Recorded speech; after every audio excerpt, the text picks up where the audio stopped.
In continuation of our topic about before dating and or before going into marriage, so let's get into further questions and checks. So, are they actually ready for marriage? Because it's one thing to say you found your spouse to be, but did they see you as their own spouse to be? Or, and if so, are they ready? If you're ready now, are they ready? If you're not ready now, are they ready? Because you might not be ready now, they might be ready. They might not be ready now, you might be ready. So, for you to see if they're ready. And it's one thing to say, I'm ready to get married. It's another thing to actually be ready for married life, for the commitment. So you need to check all these things for you to know whether they're ready for that commitment of married life, whether they're ready to actually, committedly ready, as you know. Because going into marriage is not something you just flick your finger and say, let's get to it. Because you don't want to get into marriage now and then the marriage break up. And some of the things that could happen is some people, if maybe they're not ready, or maybe they don't have the understanding of married life. So this person you need to check, or you yourself to check yourself in a way that when I get married, do I want to still live that single life? Do I want to still live my life the way I used to do before I got married? Do I still want to do things my own way? Do I still want to do things alone? Do I want somebody to question the time I come back home? Do I want somebody to be in, I was waiting, why didn't you go? All those things. So these are things that we need to check. And these are questions we also need to ask. Because it's one thing for you checking and be like, oh yeah, this person, they're ready. But ask them questions, communications, in order for you to know. Then you'll be able to know if they're not ready. If you're ready, do you want to wait? You ask them. If you're not ready now, when do you think you will be ready? Or when will you actually be ready? So you ask all these questions. Communication, because take for instance, if you're not communicating now or communicating well enough, when you get married, that could be a problem. So communication is very, very important as well in marriage. Communication, communication, communication. And another thing is, if this person says to you, oh, do you know what? Yes, I'm ready now to get married. You need to ask them, how do they feel about marriage? Or are they actually going into marriage to prove something? Whatever it is, are they going into marriage to prove something? Or to please somebody? Or to please their parents? Anyone? Whatever it is. Or, oh, all my friends have got married, I need to get married as well. Oh, look, they're having children running around. I want to get married and have children. No, you don't go into marriage because of things like that. You go into marriage for yourself because you are ready. That person is ready. You are both ready. You're going into it for yourselves together. Not for yourself as an individual. Not for what people think. Not for what people say, or what people will say, or what people will think, or whatever it is. So You need to check all these things. And another thing, you need to check, is that person the marital type? Marital type in a way that, are they the kind of person that will be able to hold marriage? Are they reliable? Are they faithful? Are they trustworthy? Is that person the marital type? Then, another thing is this person going out with you because they feel sorry for you? Or are you going out with them because you feel sorry for them? That is nowhere at all. Nowhere at all to be a reason for going out with somebody, how much more thinking of even going into marriage with them. Don't try it, I will say, because like I said, all this is just me trying to let us have some teaching or ideas and things, but this particular one, I'm sorry to say, is a no. So another thing then is now to say, if you actually love this person, if you love them, do they love you as well? Because it has to be both sides. You love me, I love you. Not love of mouth, actual love. So you need to check this as well. And another thing, is this person insecure? Take for instance, maybe always looking at the mirror, or being, looking at the mirror obsessively, or probably they're obsessed about something, some things, whatever it is. Is this person insecure? Are they unsure of themselves? Or maybe this person, maybe they don't trust, don't even trust themselves. If they don't trust themselves, how will they trust you? That will be another issue, because somebody that doesn't trust you, when you tell them something, will not believe you. Another thing is, check, how do this person handle conflict? When there's misunderstanding, how do they handle it? Is this person a calm person that will let you have discussion about it to say, okay, why did this happen? Why did we do it this way? Which way should we have done it? You need to check this as well. How do they handle conflict? Also, is this person the jealous type, which is to do with the trust as well? Insecurity.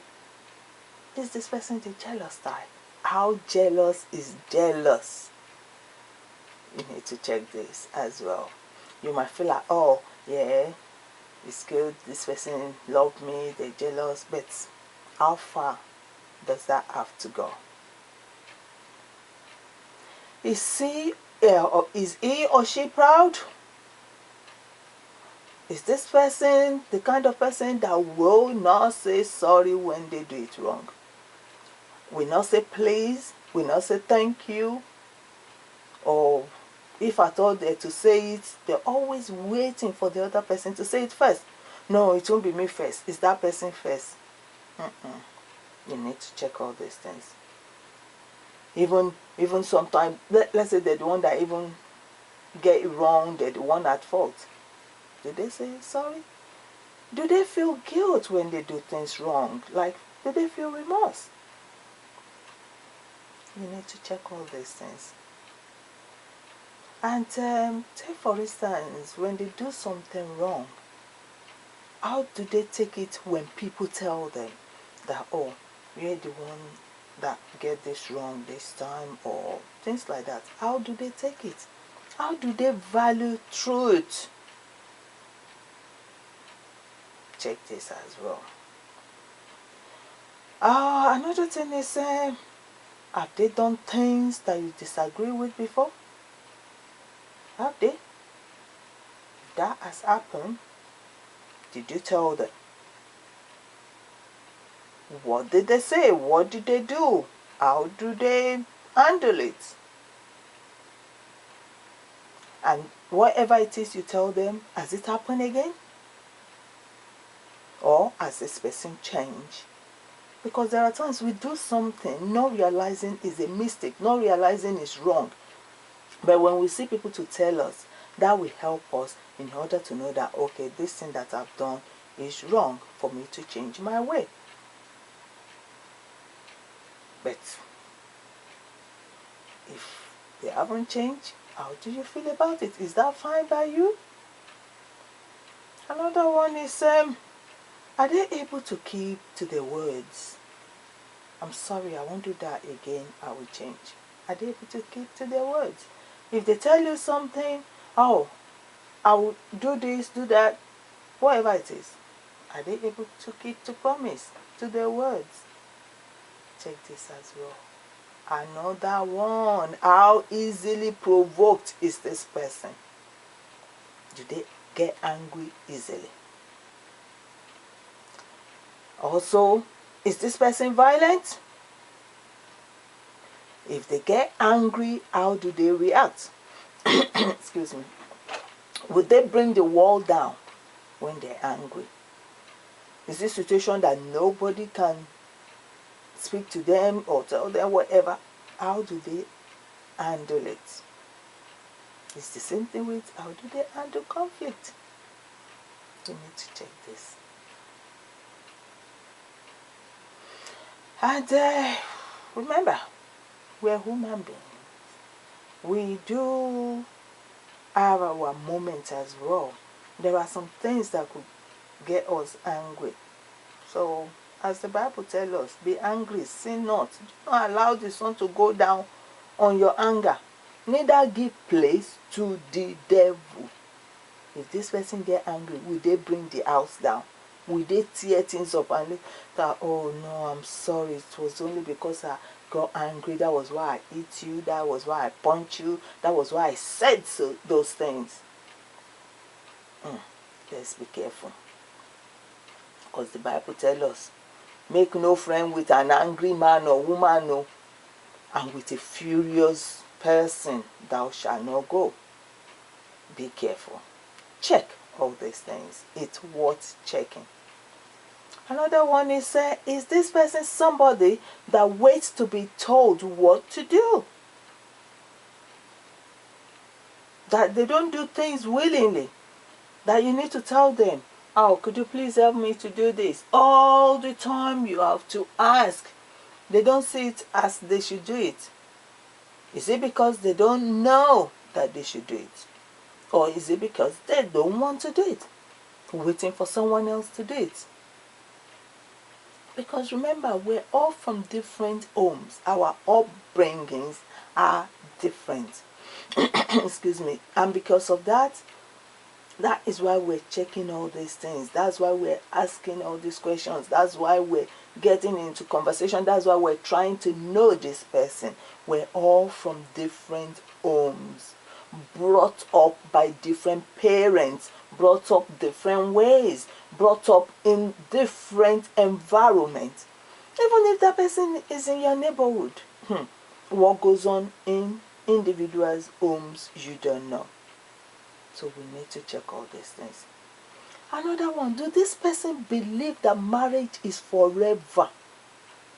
Or do they see marriage as, oh, if it doesn't work out, yeah, we call it a quit? What is the view, again, about marriage? How do they feel about having time together alone with you?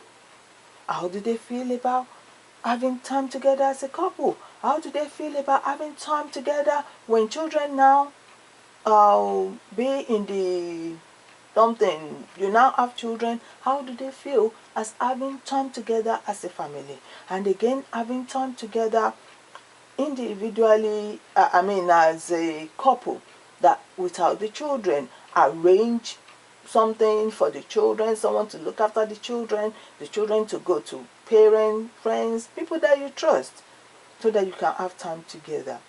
How do they feel about that? Or is it after you get married, probably the man could be like, you're a housewife, that's how you should see yourself. Where do you want to go to stay at home or something? Check all those things.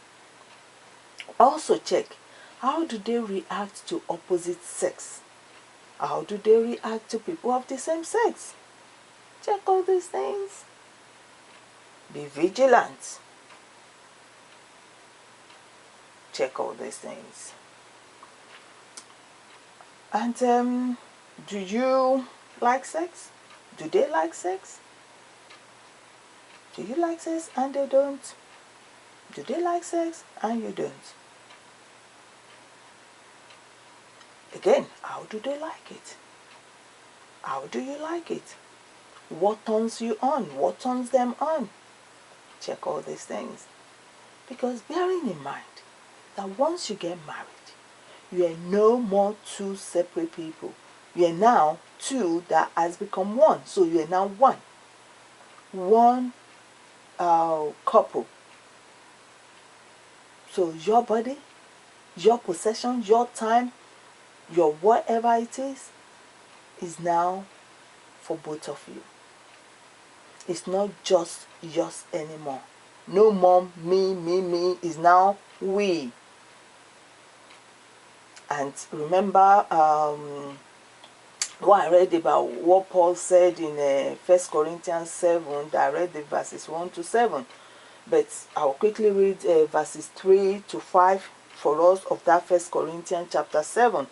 Which says, let the husband render unto the wife due benevolence, and likewise also the wife unto the husband. The wife hath no power of her own body, but the husband. And likewise also the husband hath no power of his own body, but the wife. Finally, defraud ye not one another, except if it be just for time being that you want to fast, so that you leave time. This time we want to fast, this time we want to pray. That is the only time you can leave sex out of it. And also don't be too long about it, so that you don't give room to the devil. So let's bear this in mind. I know I'm going on about question, but it needs to be asked. I've gone so long than what I would have liked to do for each part of the recording, but let me quickly stop here right now before I go on again.